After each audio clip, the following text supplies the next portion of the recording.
Hello, everybody. How are you? Happy Tuesday. My name is Mandy Herrera, and I'm coming you live today from Guatemala City. And I have some really exciting stuff to share with you guys today. In a couple of minutes, we're going to go down to our community center in Chiquimula, which is located in the northeastern region of the country. And we have some exciting stuff going on there today.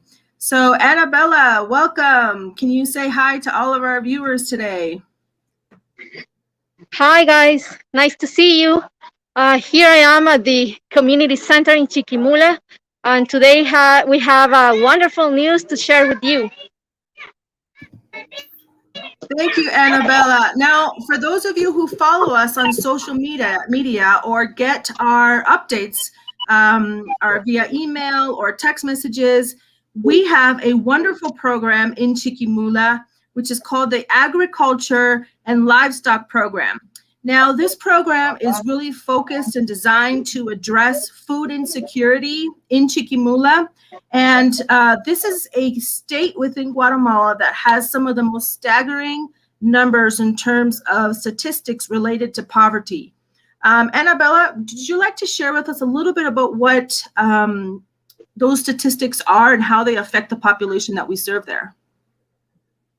Yes, sure, Mandy. Chiquimula is located in the dry corridor in Central America. Here, about 71% of the entire population live in poverty, and of those, 41% live in extreme poverty. So people have low access to food, water, and many different things to provide for their families. So they live in extreme poverty, and around 73% of the population live in rural areas. Yeah, so to give us context and the people who don't know a lot about Chiquimula, what does the dry corridor mean? What does that concept kind of entail? Yeah, well, that means that those states located in that dry corridor have long dry seasons. We don't have a lot of rain during the rainy season that usually goes from May to October every year. We have rain some days, but not the same way, for example, people have in the city or in the Western Highlands. So water is a big issue here in Chiquimula, and especially for those farmers who depend on water. Also, they don't have a natural way to have water, but also if you don't have a well at home or you don't have the public system water service in your house, it's difficult to grow different vegetables and fruits at home. So water is a big issue in Chiquimula because we are part of that dry corridor. So Chiquimula is predominantly an agricultural state, right? So if there's no water, there's no way for families really to sustain themselves, right? And this is why this agriculture and livestock program is meant and designed to address food insecurity. Just to share a couple of other statistics for those of us who are watching, the average number of years that a child goes to school in Guatemala is 6, but in Chiquimula, it's only 4. So yes. Reduce that by 2. I mean, families are really struggling to be able to provide for their families. And I was actually listening to the news this morning, Annabella, and the statistics that we had on people who knew how to read and write. In years past, we had shared that it's 27% who didn't know how to read and write, but the government in a recent study actually increased that number, and the number I heard this morning is almost 29%. So that number has grown by 2% in the past year, which is really, really worrisome for this community. I think something that's also really important to mention is that one of the ways to measure poverty and the poverty index is thinking about the assets that a family has. And in Chiquimula, and especially some regions, it is said that it's at a critical state to the point where people are having to sell their land or they're having to sell their animals, for example, these assets that they have, in order to provide food for their families. So really dire situations. And I think, would you agree, Annabella, but that this has probably gotten worse because of the pandemic? Yes, yes. With the pandemic, schools have been closed for more than a year and a half now, and you can see a lot of um, uh, uh, it's a very bad situation for kids because they haven't been able to continue studying. We have a group of 35 children in our education program, and we can see uh, how important is that aspect, the education aspect in each family. But because they don't have now access to that education, public education, they are not able to read, even though they are in fourth grade, for example. um, it's difficult for them to understand what they are reading. So it's a bigger problem uh, for each family because of the pandemic. Yes, very, very worrisome. But welcome to those of you who are just joining us. Once again, my name is Mandy. I am live here today from Guatemala City, and I am joined by Annabella, who is physically in Chiquimula in the northeastern region of the country for this exciting event today. Annabella, people are asking, what is the Agricultural and Livestock Program?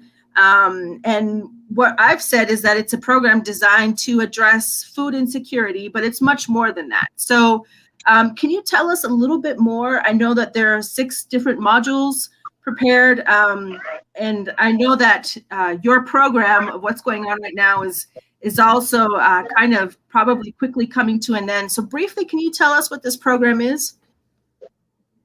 Sure. Um, Last year, one year ago, we start this wonderful project here in Chiquimula. As Mandy said, it has 6 models. So the first one is agriculture. So through that, we thought every family what they can grow in a family garden, how they can prepare compost and fertilizers. Also, we had the nutrition or the nutritional model where we taught them how to prepare healthy food meals for their family with a very low budget. Sometimes we think that if we want to eat healthy, we need to have a big budget to buy what we need. But we taught them that that's not true. You can grow your own vegetables at home. You can have animals in your home, and with that, provide food for your family. We also include the forestry model, environmental model. We had also the harvesting, water harvesting and irrigation, efficient irrigation systems, and also the livestock model. So they have been learning in each model how to select, for example, trees that uh, grow in this area of the country, and these trees can provide, for example, wood for cooking, or at some points they will have different fruits, different vegetables. What are the better vegetables to have at home, and that because of the heat and the soil they can produce at home. Also, Forest has provided an efficient irrigation system to each family where they can catch water when it's raining, or also they can put water and irrigate their vegetables at home. Also, they learn how to cook in a healthier way.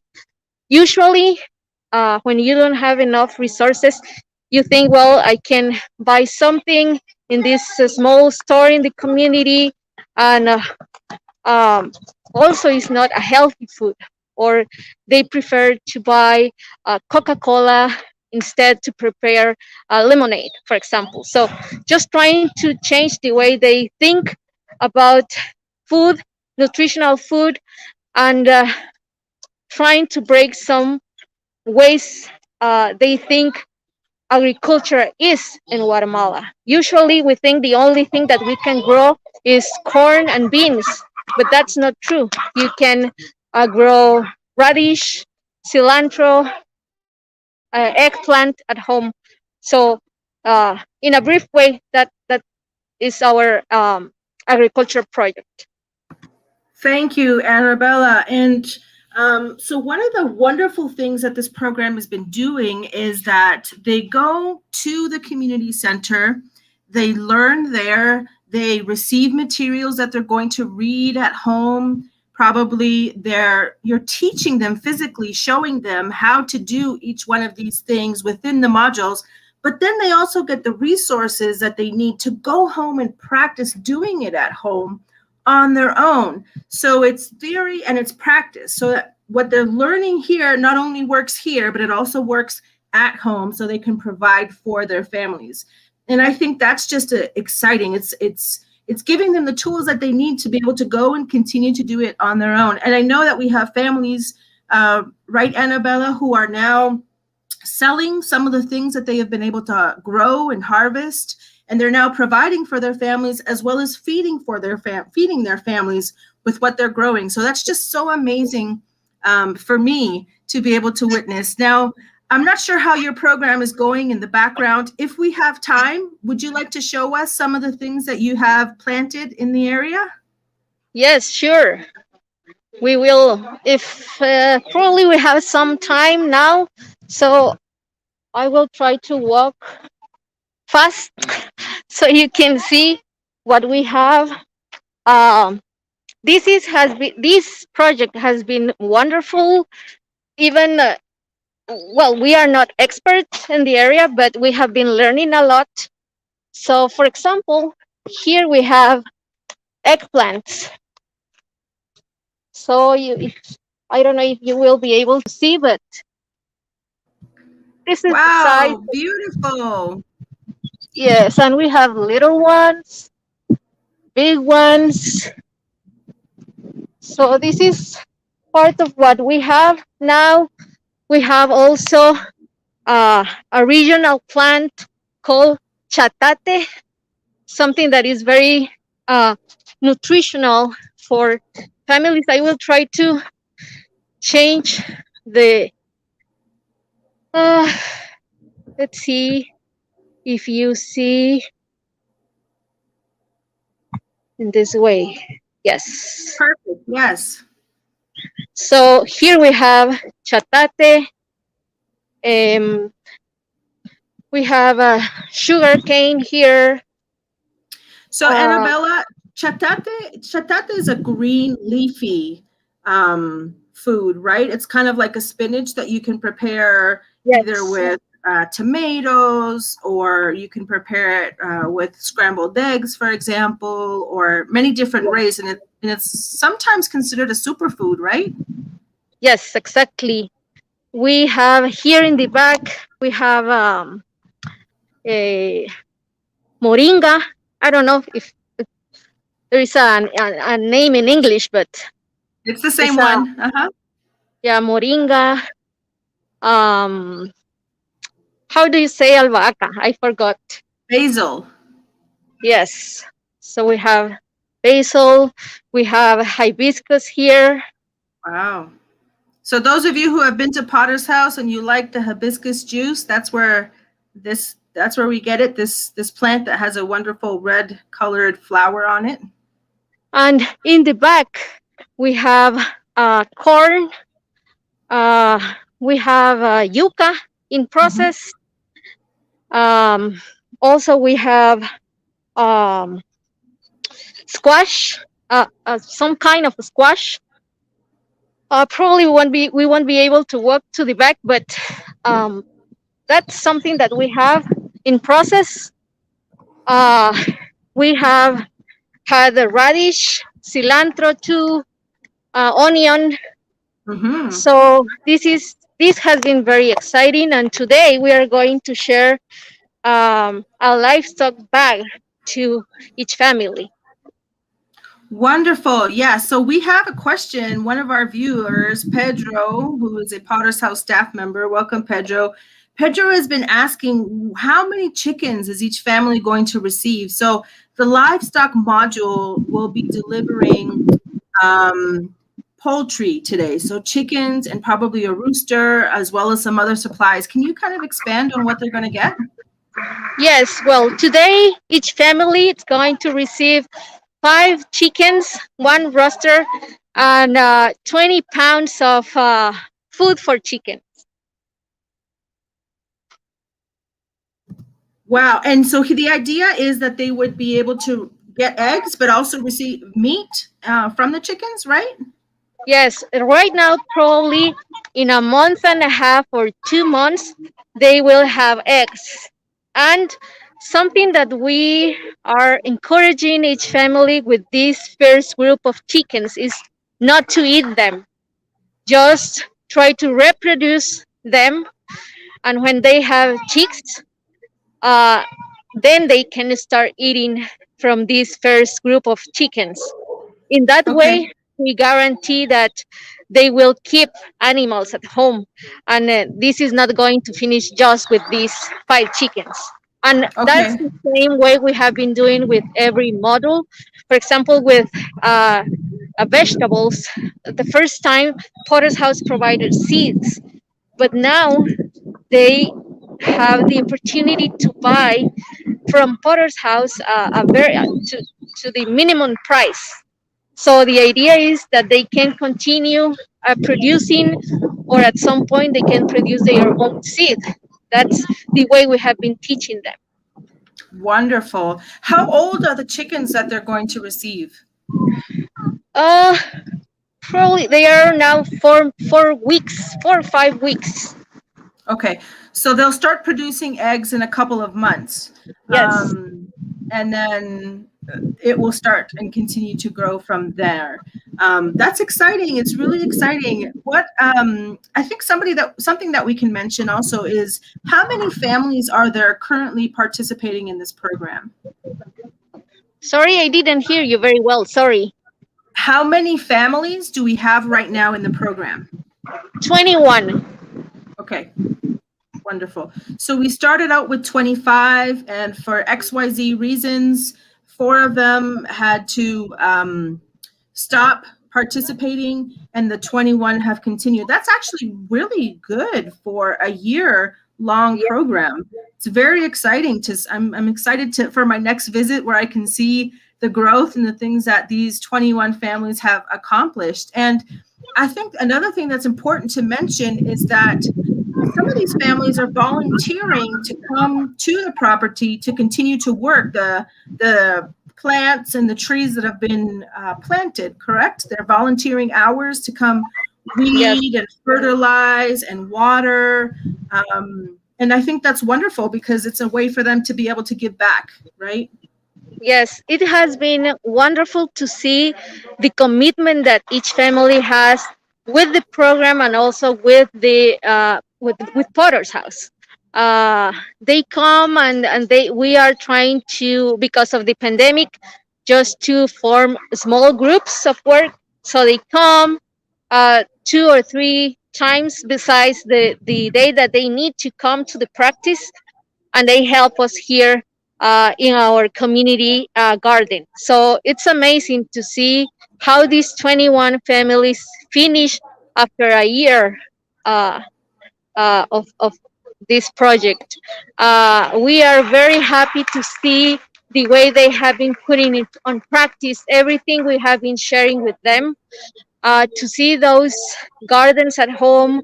They have been sharing with us pictures, eating cucumber or radish, preparing something that is very common here in Chiquimula, uh, are tortillas with eggs and the leaves of the radish, or radish salad. So it's amazing to see how they have been responding to what we have been encouraging them to do at home.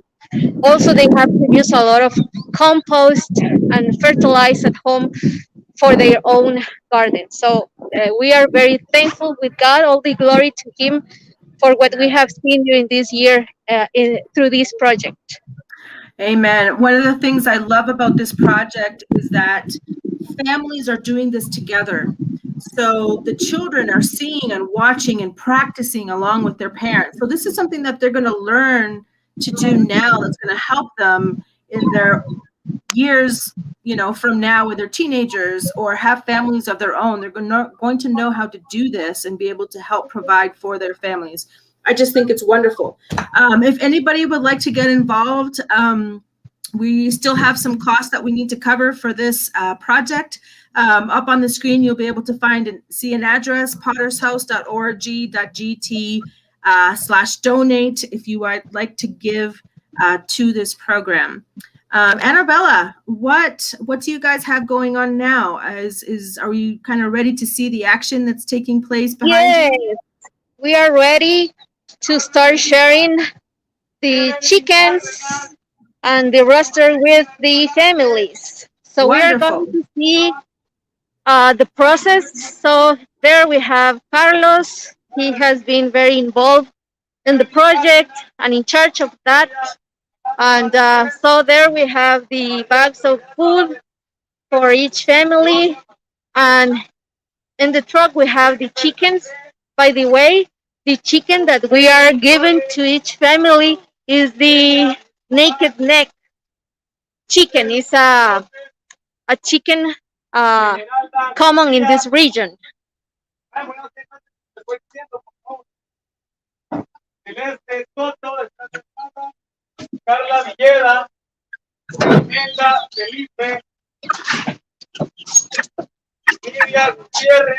Annabella, so how are the families going to take these chickens home? Are they each getting one of those boxes, or how is it going to work? No, they bring cardboard boxes, plastic boxes, or bags. So in that way, they will take these chickens to their home.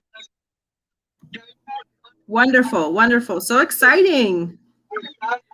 This is a huge blessing, for these families to have these chickens at home. We already provide materials to prepare a place to keep them at home. Wonderful. So they have that ready at home to take these chickens. So Annabella, what are the families kind of feeling and saying about this? Are they excited? Are they worried that they're going to be able to take care of them? What does the general feeling tend to be amongst the participants? They are really excited. For many families, invest money to buy this amount of chickens and food is almost a dream. So this is a huge blessing for them. They are very excited. They already learn how to take care of the chickens, how to feed them. And chickens also get stressed, so they also learn how to take care of them when they are stressed. Wow, that's amazing. I didn't know chickens got stressed. Yes. Very interesting. Very, very interesting. Annabella, our good friend Andrew Poppy is watching, and he says now he's hungry for chicken.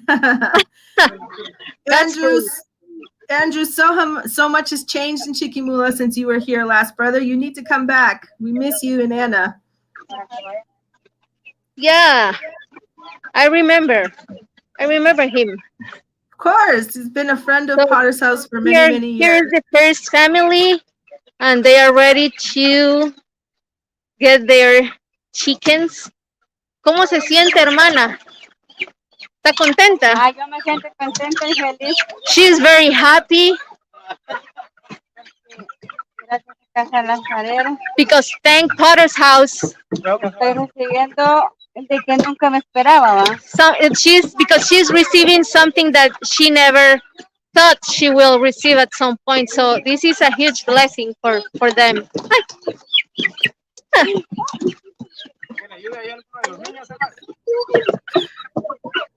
Oh, Annabella, that looks so exciting, trying to get all the things in one box. Yes.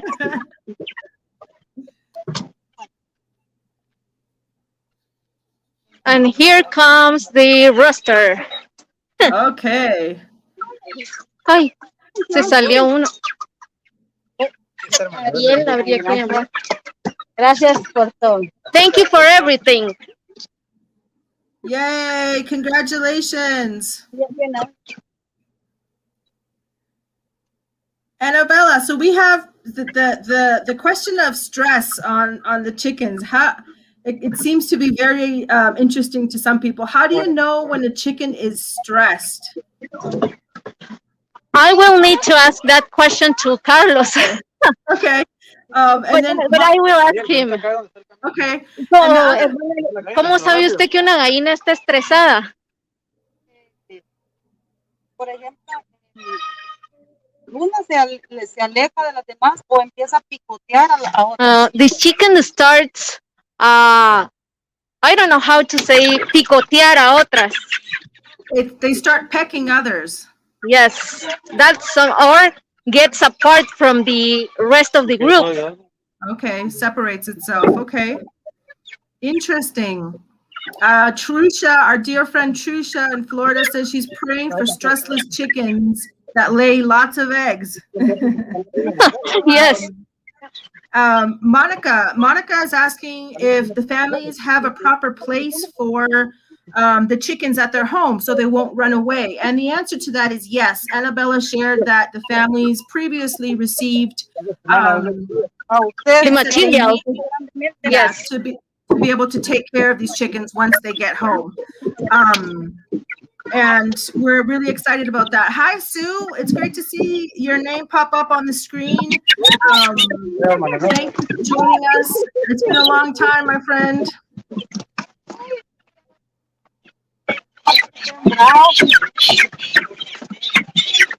I'm imagining these families walking towards their homes, trying to keep the chickens and rooster in their boxes. Yes.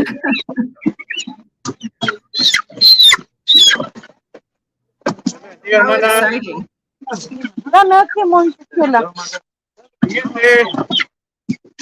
Muchísimas gracias. Thank you so much. Adiós. ¿Cómo está? Contanos cómo te sentís. ¿Estás feliz de tener gallinas en tu casa? Sí, estoy muy feliz. I am very happy to have chickens at home. Adiós. Well, my friends, this has been an exciting morning for us. This really is kind of the completion of a dream that God has made possible. Thank you for all of your support. Thank you for your help. If you would like to continue to get involved, please look us up on our website, pottershouse.org.gt. For more information, you can email us at info@pottershouse.org.gt, and we can share more information with you and other ways that you can get involved. Annabella, I know that you need to go back and help and be a part of this amazing experience. We thank you so much for allowing us to be a part of it along with you from a distance. Thank you for all your work. Thank you to Carlos and to Josue and to Deborah and the rest of the staff there. We appreciate all that you do. Thank you for being the hands and feet of Jesus in Chiquimula. And we are so excited to have been able to participate. Thank you so much. Thank you so much to every one of you who have been part of this dream for Potter's House and also for these families. It has been a wonderful experience, just learning something new and sharing with this family. We feel like this is a big family, and we are very excited to see what is going to happen in the following weeks with these chickens. And at some point, we will share more news with you, how they are producing eggs, and at some point, they will have chickens and they will start eating chicken meat. So thank you so much, and all the glory to God, because this has been possible because of Him through you. So thank you so much. Thank you so much, Annabella, Trusha, Andrea, like you are saying, Cristo vive. God bless you all, and we will see you next time. Take care. Bye, guys. Bye.